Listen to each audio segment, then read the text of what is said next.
gentlemen. You know, I always like to take this opportunity to talk about myself. The man of the hour. And let me tell you something, Daddy. When you're the man, you make history every time you step foot in this ring. And that's the bottom line of the Sweet Wrestling Podcast. Ladies and gentlemen, welcome to episode 50 of the Talk Sweet Wrestling Podcast. Episode 50. My goodness. This year, it's just crazy. 50 episodes. About to hop right on into this. I got many wrestling topics. There are just some days where I like coming in here more than others. And these are one of those days. And look, it's just about to go down. We have a lot of topics. The Revival, top guys out. Finn Balor versus Brock Lesnar. WWE doubling AEW offers. We got all of that. Plus more. We're about to hop into this thing right now. Feel free to find me on iTunes. Too Sweet Wrestling Podcast. YouTube. YouTube.com/C/OMG Corey B. I am everywhere. Twitter at OMG Corey B and at Too Sweet POD. You can find me everywhere. Google Podcasts and Castbox as well under Too Sweet Wrestling Podcast. So we're about to hop into this thing as I get things together here. And first, we're going to start off with the Revival.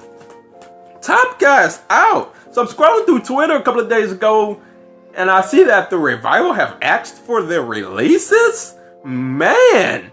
And the first thing all of us think, okay, where they jumping to next? Where's the defection? Where's the defection gonna lead to? So, the first two companies that come to my mind is Impact Wrestling, first of all. Impact Wrestling has a phenomenal tag team division. No matter what you believe about Impact Wrestling, that tag team division is phenomenal. It would be a hand and glove fit for the Revival. Impact Wrestling treats their tag team seriously. And I think it would be a phenomenal fit for the Revival. But the tea leaves are starting to turn to AEW.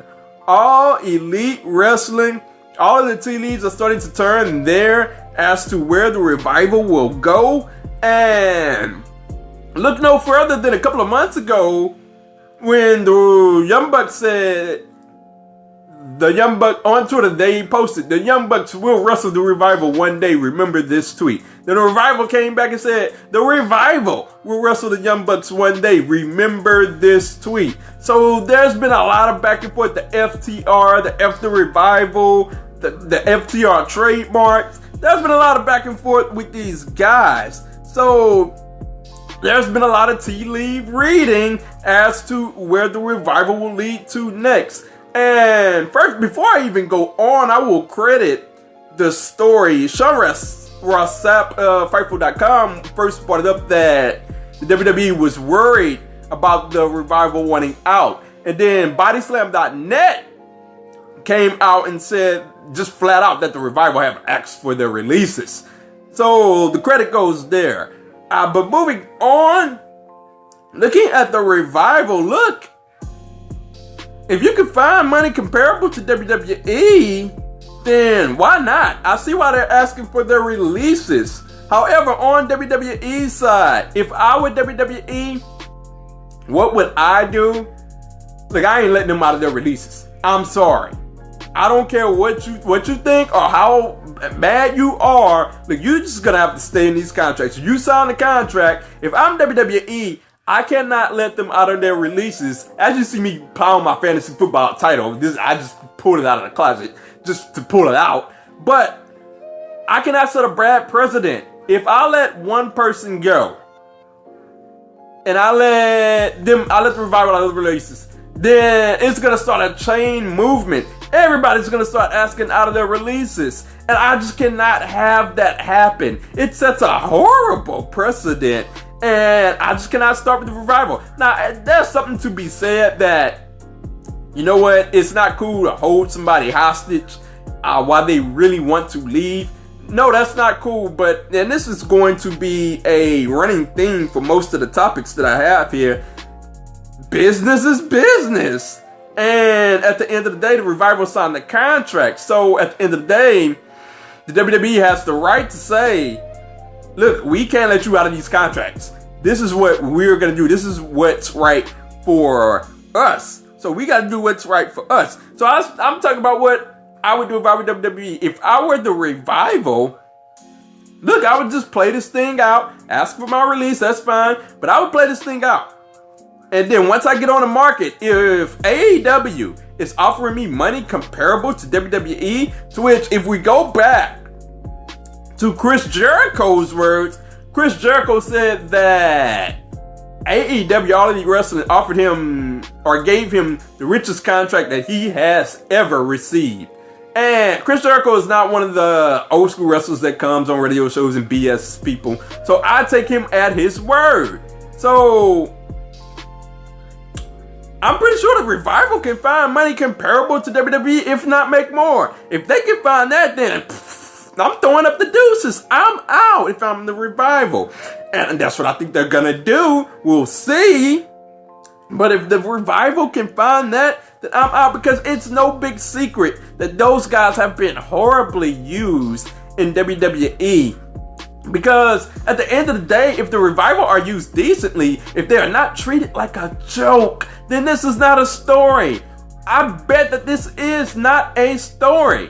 And I bet that they're not asking for the releases. They don't have to be multiple world tag team champions, to be treated decently. But those guys don't want to be treated like a joke, and I don't blame them. They have not been the Revival that we thought they would be coming out of NXT. WWE has a horrible track record with NXT tag teams, by the way. But they have not been the guys that we thought, the top guys that we thought that they would be. And the big update on all of this is Scott Dawson's father posted on Twitter that WWE said that told the Revival that they would give them 3 months and that they would use them correctly in 3 months and things would be okay. Something to that effect. Now, I don't know when that conversation reportedly took place, but that's what Dawson's father posted. And at the end of the day, like, they're doing nothing with the Revival. At the end of the day, if I get told that, I'm not falling for that banana in the tailpipe. Man, you can't keep that. If they were going to use the Revival right, if they were going to treat them decently, if they were going to stop treating them like a joke, it would have happened by now. And at the end of the day, look, when the Revival's contracts comes up, they have to look at the way they've been treated. They have to look at what's on the table. They have to look at the offers. If they're getting offers comparable to WWE and they can go to a spot where they will be happy creatively, then you have to go to that spot.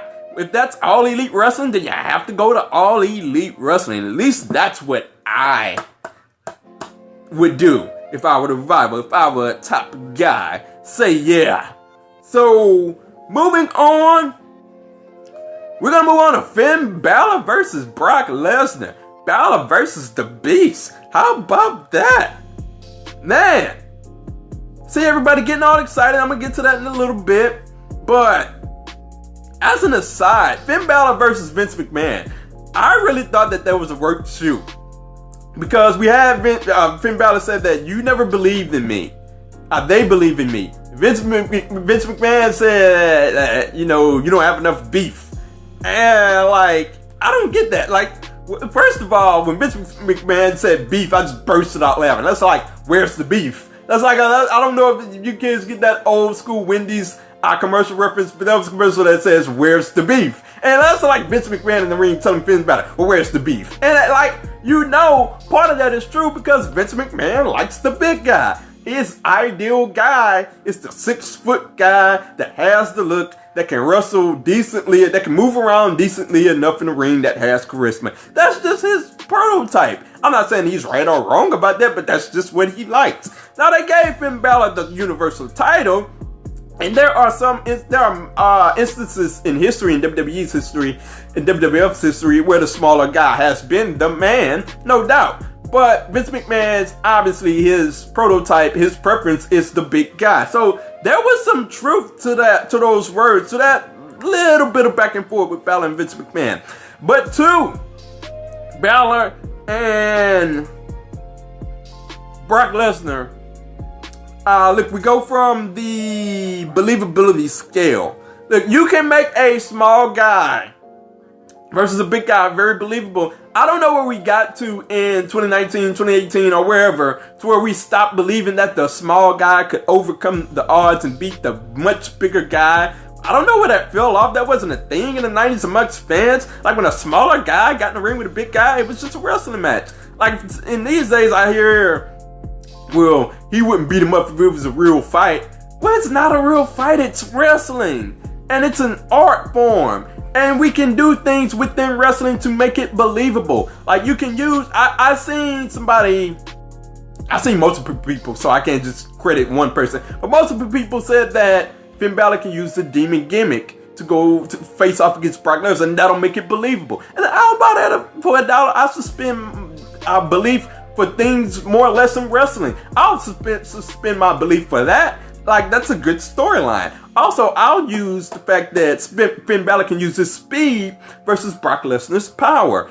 If Finn Balor can work the match toward his speed, then the smaller guy can work his way and chop the bigger guy down. We've seen in wrestling in many instances in these smaller guy versus big guy matches that the smaller guy would go off the ropes, give the big guy a clothesline, and the big guy would stumble, and on the third time the smaller guy would finally get him. The big guy goes down, the crowd goes insane. They can pull that off, and like it could be very believable. Finn Balor versus Brock Lesnar. Now, to the dream result. The dream result is that WWE just says, you know what? We're just gonna go with it. Screw it. We gonna go with it. We're gonna go all the way and put the title on Finn Balor. That's the dream result. Finn Balor versus Brock Lesnar. Finn Balor gets the win and goes on to WrestleMania to face off against Seth freaking Rollins. Can you imagine Finn Balor versus Seth Rollins again for the Universal title at WrestleMania on that stage? Possibly a Mania main event, depending on what happens with the women. That would be phenomenal. But at the end of the day, will it happen? I hate to be Wade Barrett and give you bad news, but it ain't happening, ladies and gentlemen. Don't get your hopes up. I see people really getting excited because Finn Balor is finally, in a place of position. They're finally putting him in a prominent position. And at the end of the day, I see people getting excited about that. There's nothing wrong with getting excited about that. But at the end of the day, I don't want you to get your hopes up because it's going to be the same old Brock Lesnar match. Brock Lesnar dominates for a little bit, then the guy gets some momentum, then Brock Lesnar hits a random F5 out of nowhere, and the match is over. That's just how Brock Lesnar matches go. And unfortunately, that's what's going to happen to Finn Balor. Now, I also want to get on, the only thing is, I hope that they just don't have Brock Lesnar completely dominate him. Please do that for me. Don't have the dude completely dominate Finn Balor. Just please do that for me. Because Finn Balor really needs this. And he really needs to have a good showing in this match. So, moving on, I want to jump to the report that, coming from the Wrestling Observer newsletter from Dave Meltzer, that WWE continued to book Brock Lesnar and Braun Strowman because they wanted to fill out Chase Stadium. And they didn't believe that Balor versus Brock Lesnar could sell a joint out. And to that, I say, what?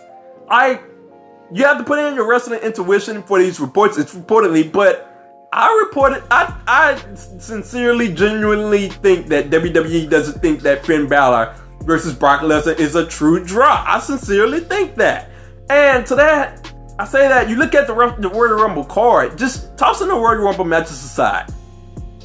You got Balor versus Lesnar, Sasha versus Rousey, Asuka versus Becky, Bryan versus Styles. Those are 4 home run matches.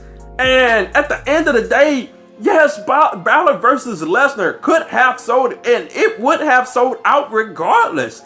Because once you throw the Royal Rumble matches on top of that, man, you got a home run card. It's one of the best cards WWE has put on in recent years, to be quite honest with you. It rivals WrestleMania cards, to be honest. Those are 4 phenomenal matches with 2 great Royal Rumble cards. I look at the Women's Royal Rumble and I say that Just as an aside, they have to rely less on nostalgia this year, but it's still going to be a fantastic match. It has a fantastic storyline. The men's Royal Rumble match is going to be a fantastic match. So that puppy was going to sell out. Those are 4 home run matches with 2 great Royal Rumbles. So I don't see the need to rely on Braun Strowman, versus Brock Lesnar when you knew you was going to go with Finn Balor versus Brock all alone. So at the end of the day, Finn Balor's not going to win, but I at least hope that he gets a good showing. As an aside, and another aside, Finn Balor getting the rub from John Cena. I mean, not that I minded John Cena doing it. I mean, that's all fine and well with me. That's phenomenal. But people are acting like it was just this big passing of the torch moment, and I didn't see a passing of the torch moment. I mean, I just saw John Cena lose a match and put him over on the mic. I mean, it wasn't that huge of a deal to me, but John Cena did do it, so I do give him credit there. Hopefully Finn looks good in the match at the Royal Rumble. So, we're going to jump into the 2 sweet topics of the day. I haven't done this in a while. We're jumping to 2 topics. I don't go as long on these 2 topics. They're right, quick, fast, in a hurry. So we're going to jump right into this. Ivelisse released a statement on Twitter. She said that she's in a dispute with Lucha Underground. Said, for a bit over 1.5 years now, I've been battling Lucha Underground to grant me my release. They convinced me to do season 4 under the promise that I'd be released after the season concluded, and was still unhappy. They currently are still refusing to do so despite having been told numerous times that they would. She eventually went on to say that I am at my wit's end, so at this point, regardless, whatever happens, at the very least, I have told my story. So my thoughts on all of this is, it is a very unfortunate circumstance. I hate to see Ivelisse in this situation. And I hate to see Lucha Underground in these contract disputes. They had the contract disputes with Ricochet as well, formerly Prince Puma and Lucha Underground. So it's a steady thing with Lucha Underground. And I hate to see it at a time when they're putting on fantastic television. From an entertainment standpoint, they are knocking it out of the park with their programming. And it's unfortunate that this goes down like this. But at the end of the day, is it morally wrong that they're keeping Ivelisse in this contract? Yes, it's morally wrong, but here we go again. Business is business. If you didn't get it written down by Lucha Underground, then they have the right to say, we're going to hold on to you. And they went against their word, which is bad enough. According to Ivelisse, they went against their word, and Joey Ryan backed her up on this one. And, that's bad. But at the end of the day, is it wrong contractually?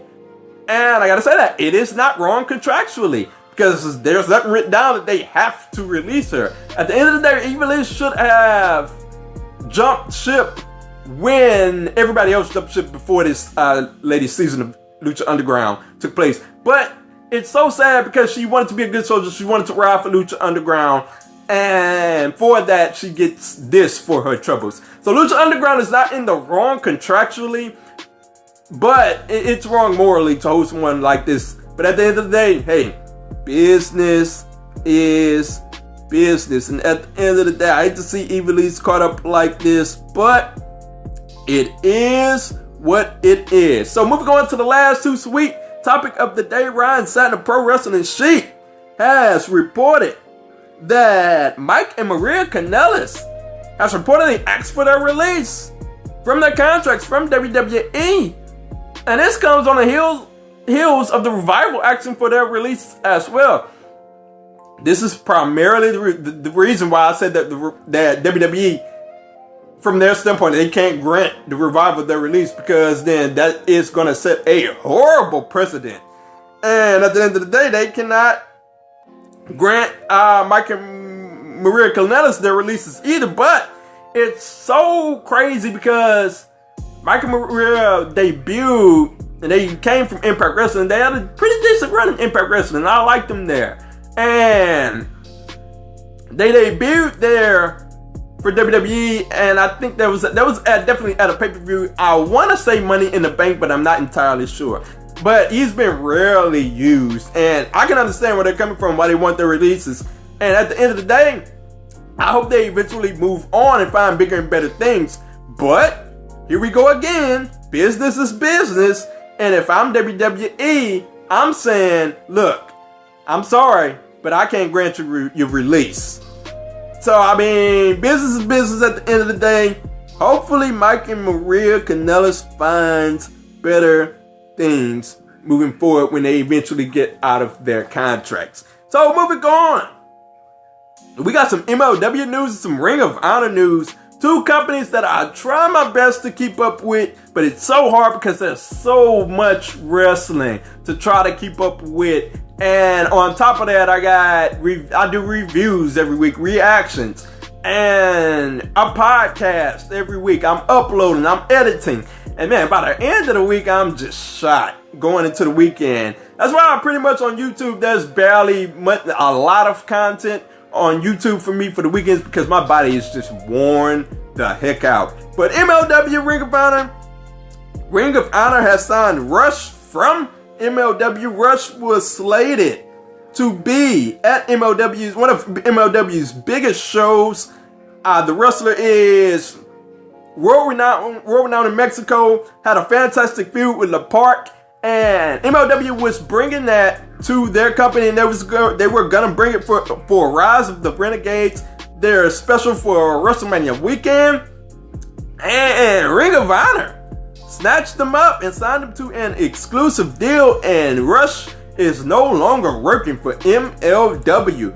And look, I said it last week, things were gonna get ugly between companies. I can see it coming. It's just like the 90s. It's just, look, from a competitive fervor standpoint, things were gonna get ugly because these companies were gonna be going after the same wrestlers, and some of these companies were gonna be signing wrestlers out of other companies, and it was just gonna get ugly between companies. And here we go. Now, with all this being said, is Ring of Honor wrong morally? Sure, they're wrong morally. Just like I just mentioned with Lucha Underground and Evilise. They're wrong morally, but here we go again. Business is business. And in this day and age, with the advent of All Elite Wrestling, Ring of Honor has the right to do what they want to do. And they can sign them to an exclusive deal if they want. And they can play hardball if they want. Now, I will say this. They could have let them work that date for Rise of the Renegades, but they didn't. And that's totally their right. They have the right to do that. It's not right morally, but they totally have the right to do it. Court Bauer of MLW, he said that politics got in the way with Ring of Honor and Rush of them putting Rush at Rise of the Renegades. So it's fair to say that MLW and Ring of Honor are on bad terms. So here we go again. It's getting competitive. It is getting very competitive. Like I said, it's great for the wrestlers. It's great for the wrestling fans. But it's going to get ugly between the wrestling companies. And this is just the start. It is only the beginning, because mark my words, something big is going to happen. And some big name is going to get caught up. And one of these situations is going to happen. And it's going to happen to a huge thing. This is going to shake the wrestling community to its core. And I cannot wait, because that's what the 90s were all about. It was extremely petty in the 90s. I hope it doesn't get that petty amongst the companies. Because back in the 90s, there was no thing. When it picked up, there was no thing as an open contract. Like, you couldn't just work for WWF or WCW, then go to ECW. No, that wasn't a thing. It was just too petty. It was just too competitive between companies. You wasn't doing that. You were signing exclusive deals to either WWF or WCW or ECW or what have you.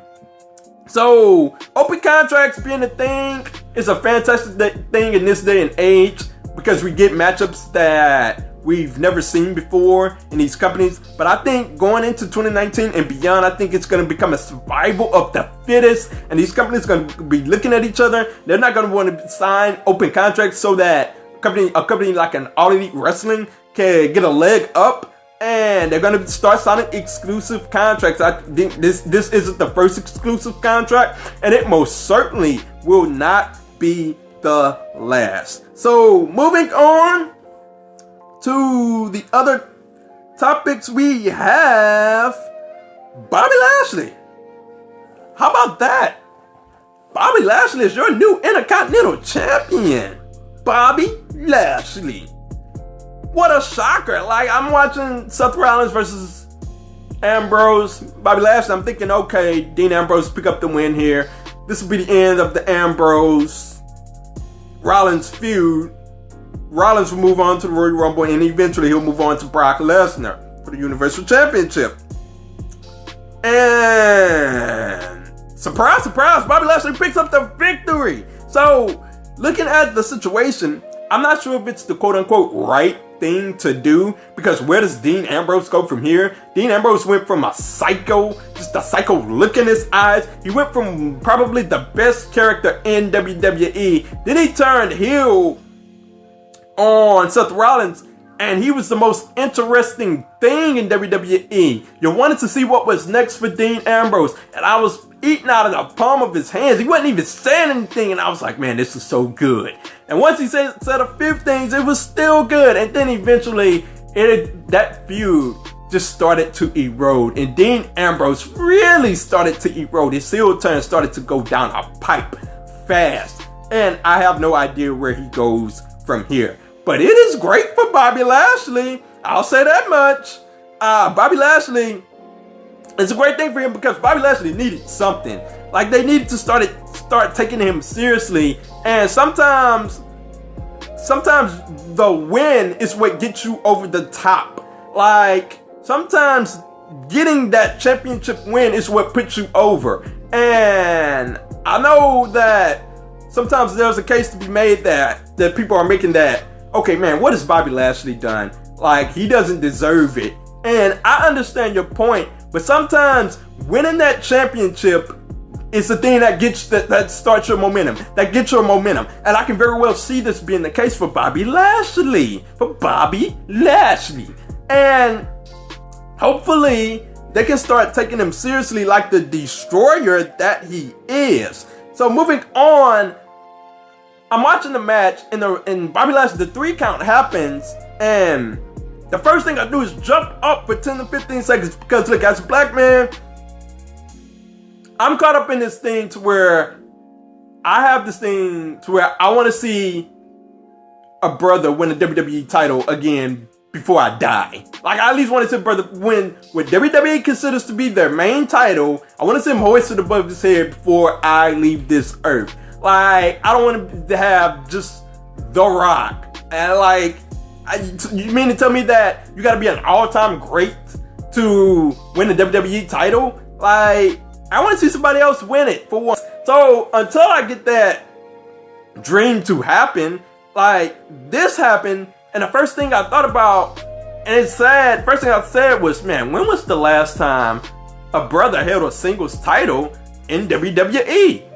And I was trying to think. I can't remember when was the last time a black person held a singles title in WWE. So since I can't remember something like that, seeing Bobby Lashley just win the Intercontinental Championship brought me great joy for those 15 to 20 seconds that he was celebrating. I was extremely happy. So from here on in, I hope they take him seriously. I hope this is not a transitional reign, and I hope it's not like a 2-month reign and he drops the title. I hope they take him seriously as a destroyer. In Impact Wrestling, Bobby Lashley was a destroyer, and he took names and beat behind, left and right. And I hope they start taking him seriously. Stop posing! I don't want to see Bobby Lashley's behind every 5 seconds. I want to see the dude destroying behinds and kicking behinds, taking names. That's the Bobby Lashley that I want to see. So hopefully this is just the start for Bobby Lashley, and they start taking him seriously going forward. We're gonna get into the final topic. WWE doubling AEW's offer. All Elite Wrestling's offers. This one is quite funny to me. And I'm going to jump straight on into it. Dave Meltzer of the Wrestling Observer newsletter reports that after Bandito turned down WWE for Ring of Honor, WWE has made it clear, at least for certain people, that they will beat anyone's offer for talent. And they also have told people, if you can show on paper an offer from another company, they'll beat it. Even double it on the spot if you sign immediately. So what we have here is a case of money. And like Booker T, in the infamous words of Booker T, Tony Khan and his father, they got long green ducats, baby. And Vince McMahon has noticed every bit of it. And like, man, WWE got the money to shell it out. So wrestlers might as well go for it. So I mean, look, man, AEW got money. And at this point, this just means that mid-carders are about to get paid. The wrestlers are about to get pizzaed, bruh. Like, they about to get the long green ducats. So, look, if I'm a wrestler in this spot, if I'm a mid-carder that has somewhat of a big name, if I have somewhat of a big name that's about to get a big push, look, I'm about to use all this leverage. Look, this is what I'm going to do. This is what I'm going to do. I'm going to get me Microsoft Word. I'm going to make me up a contract. I'm going to get that AEW logo. I'm going to plop that sucker right at the top. And look, I'm going to make me up a contract. And I'm going to use all the leverage in the world. This is going to be like when CM Punk was having an open negotiation with Vince for the Summer of Punk. And he said, I want ice cream bars. That's going to be me.